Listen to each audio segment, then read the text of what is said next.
Dit betekent het eind van Theater Dok 18. Ja.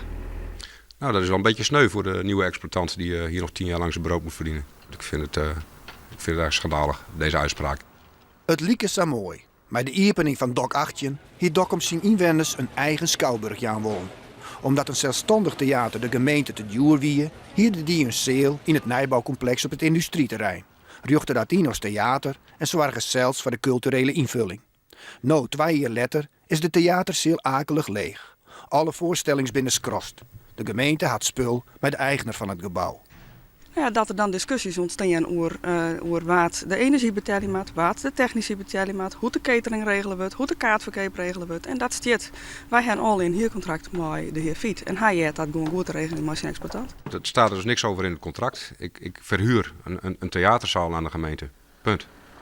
Nevens de gemeente zo krijgt de eigenaar afspraken net nijkomen.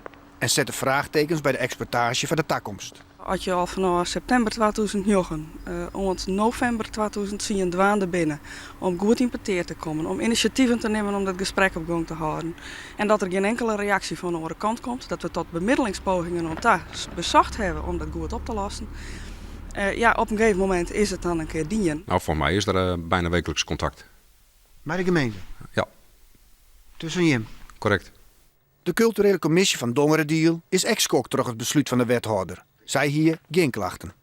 Ik vind het verschrikkelijk. Bewust wonen ze wel een theater in Dokkum. Dat is slagen en nou ineens hup, voort. Dat kan het. Dat kan je net met geld van de mensen omgaan, vind ik.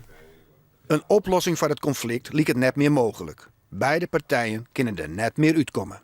Als de gemeente hier weggaat, dan wil ik graag mijn geld terug. Maar wij zullen zich berieren op een zinclaim als het gaat over het broeken van de inventaris zonder daarvan te betalen.